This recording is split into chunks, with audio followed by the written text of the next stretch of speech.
iPhone 7 di tahun 2023, apakah layak beli atau masih kuat nggak sih iPhone 7 digunakan? Simak video ini nggak selesai untuk mengetahuinya. So, check this out guys.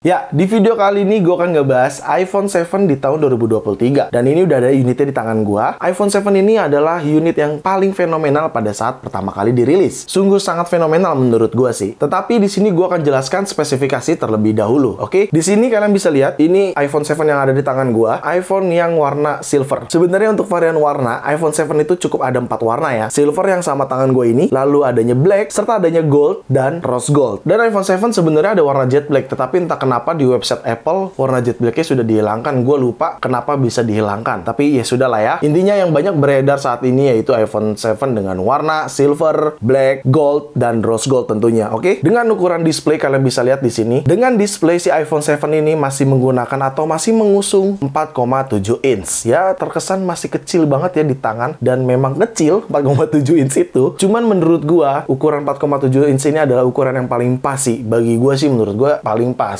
Tetapi sayangnya Apple ingin meninggalkan ukuran 4,7 inch. Makanya generasi-generasi terbaru tidak menggunakan 4,7 inch lagi. Seperti itu. Lalu untuk kamera belakangnya kalian bisa perhatikan di sini masih menggunakan single kamera. Tetapi karena iPhone 7 ini dirilisnya dengan dua versi, adanya iPhone 7 dan 7 Plus. Untuk yang dual kameranya itu ada di seri iPhone 7 Plus. Tidak dengan iPhone 7. iPhone 7 masih menggunakan satu kamera atau single kamera dengan kapasitas tentunya 12 megapiksel ya. Tapi tenang aja, kameranya ini sudah dibekali dengan optical image stabilization. Jadi untuk bikin video itu pastinya nggak akan shaking. Kalau misalkan kalian ngambil video menggunakan iPhone 7, menurut gue masih bagus banget. Dan ini gue tunjukin hasil fotonya. Nah, kalian bisa lihat di situ hasil foto iPhone 7 masih cukup bagus banget. Jadi gue rasa buat teman-teman yang pengen punya secondary iPhone bisa sekali menggunakan iPhone 7 ini kayak gitu. Dan iPhone 7 ini sudah dibekali dengan chipset A10 Fusion. Ya, pada saat itu chipset A10 Fusion cukup cepet ya. Tetapi kalau dibandingkan di era sekarang, gue merasa sih udah nggak terlalu cepet ya. Meskipun secara ekosistem Apple ini masih sangat bagus banget ya buat teman-teman gunakan, mau social media, mau main game. Gue rasa ini masih bagus banget. Dengan performance A10 Fusion ini masih sangat bisa diandalkan. Ada tapinya.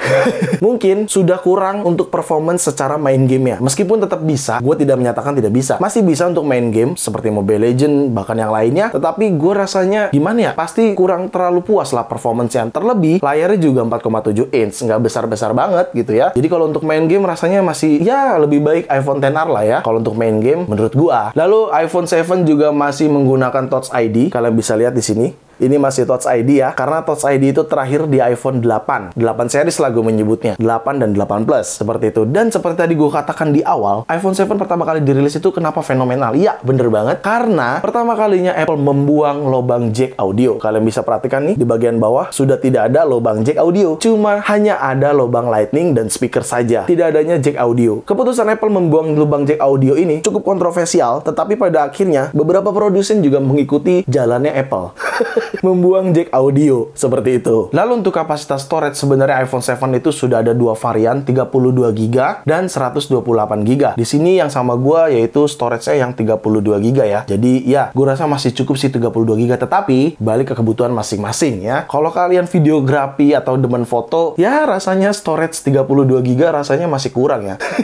Terlebih sekarang kebutuhan data tuh lebih banyak ya. Jadi minimum mungkin 64GB kayak gitu. Oke, tadi gue juga udah bicarain kamera belakang, dan kamera belakangnya ini untuk videonya juga sudah support 4K video ya. Jadi untuk pengambilan video bisa hingga resolusi 4K, dan tentunya sudah optical image stabilization seperti tadi udah gue katakan kayak gitu. Lalu untuk kamera depannya yang di bagian sini kalian bisa perhatikan ya, kamera depannya ini di atas itu masih dibekali dengan 7 megapiksel. Jauh sekali ya dibanding era sekarang. Tetapi untuk hasil selfie menurut gue masih bagus, kalian bisa lihat di sini. Nah, di situ hasil selfie-nya. Jadi gue rasa iya, iPhone 7 masih oke lah kalau lu mau bikin video-video TikTok, bikin video-video Reels, masih cukup bagus. Cuman mungkin performance-nya agak diturunin aja. Seperti kegunaannya, fungsionalnya untuk apa. Rasanya kalau untuk primary penggunaan atau primary iPhone kalian yang dipakai daily driver, gue rasa sih kurang ya. Kalau misalkan secondary iPhone aja atau ya iPhone kedua yang kalian gunakan, ya mungkin masih cukup sih untuk iPhone 7 ini. Seperti itu. Lalu untuk kapasitas RAM yang ada pada iPhone 7 ini masih di 2GB RAM. Tetapi kalian perlu ingat, 2GB RAM di iPhone itu berbeda dengan dengan 2GB RAM di produsen lain. Jadi ya, gue rasa untuk performance dengan 2GB RAM masih sangat baik banget ya iPhone ini, karena memang Apple itu ekosistemnya terkait iOS ya cukup baik banget ya. Lalu untuk kapasitas baterai, ya baterai di iPhone 7 ini masih dibekali dengan kapasitas 1960 mAh. Memang tidak terlalu besar untuk era sekarang, tetapi rasanya cukup lah kalau misalkan kalian mau sosial media aja, lalu ya chattingan-chattingan seperti WhatsApp, Telegram, dan lainnya. Gue rasa masih oke sih kapasitas baterainya. So, sekarang let's talk about iOS-nya. Ya, di sini iOS terakhirnya yaitu iOS 15.7.5. Tetapi karena gue belum update, jadi ini di sini masih mentok di iOS 15.7. Karena memang iPhone 7 sudah tidak kebagian iOS 16. Jadi perlu jadi pertimbangan buat teman-teman, tetapi perlu diingat, meskipun dia tidak kebagian iOS 16, masih menggunakan iOS 15.7, rasanya fitur-fiturnya tetap masih bisa digunakan dan masih diunggulkan. Bahkan dia masih menerima untuk kedepannya nanti di minggu depan update iOS 15.7.6. Jadi ya, meskipun dia tidak kebagian iOS 16, rasanya masih oke lah untuk kalian gunakan. Apalagi untuk nonton YouTube ya, ini masih sangat bisa banget dan ini masih lancar banget untuk nonton YouTube. Intinya sosial media itu masih oke banget meskipun iOS-nya iOS 15.7.5 saat ini. Ya, itu tadi udah gue jelasin secara spesifikasinya dan iOS-nya. Lalu apakah worth it iPhone 7 ini dibeli di tahun 2023 dan apakah masih layak untuk digunakan? Seperti tadi udah gue katakan juga, rasanya iPhone 7 kalau misalkan kalian gunakan sebagai secondary atau daily driver kalian atau iPhone kedua kalian, gue rasa masih sangat oke banget sih. Tetapi kalau misalkan kalian tetap memaksakan untuk daily driver atau jadi iPhone utama kalian, ya nggak apa-apa, tetapi performance-nya kalian turunin. Jangan untuk push rank terus, ya kalah lah.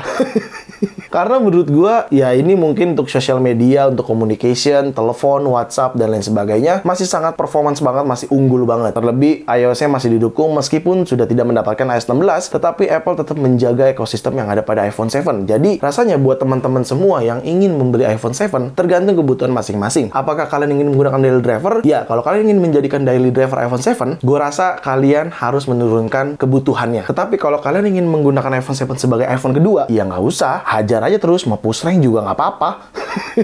Nggak usah kalian pusing-pusingin gitu. Lalu untuk harganya bagaimana bang? Oke, bicara harga, iPhone 7 ini sudah lama banget didiscontinue sama Apple, jadi sudah tidak ada unit barunya, hanya ada unit second tentunya. Dan pasaran yang gue cek di toko hijau, harga secondnya ini range-nya dari 2 juta hingga 3,5 juta, tergantung kelengkapan, kondisi, dan aksesoris iPhone tersebut, kayak gitu. Jadi perlu kalian perhatikan terkait iPhone 7 second yang ingin kalian beli ini ya, karena pastinya kalian harus teliti mulai dari email, fungsi-fungsi si iPhone ya, kelengkapannya. Jadi perlu kalian lebih teliti lagi seperti itu. Ya, tadi udah gue bahas semua ya, mulai dari spesifikasi, seberapa layak, tentunya kelayakan itu balik ke masing-masing, ke kebutuhan teman-teman. Hanya kalian yang bisa menilai. Dari gua memberikan sudut pandang saja. Oke? Untuk harga juga gue udah kasih tahu harga secondnya. Jadi untuk yang teman-teman yang ingin membeli, silahkan lebih teliti lagi atau lebih berhati-hati lagi. Oke? Jadi segitu aja mungkin video gue kali ini ya. Semoga sangat bermanfaat buat teman-teman, apalagi yang ingin membeli iPhone 7. Jangan lupa untuk like video ini juga, share video ini ke sosial media kalian, ke grup WhatsApp, grup TikTok, grup apapun. Kalian share aja sebanyak-banyaknya. Dan jangan lupa kalian dukung channel ini dengan cara mensubscribe channel ini. So, see you next video. Bye-bye.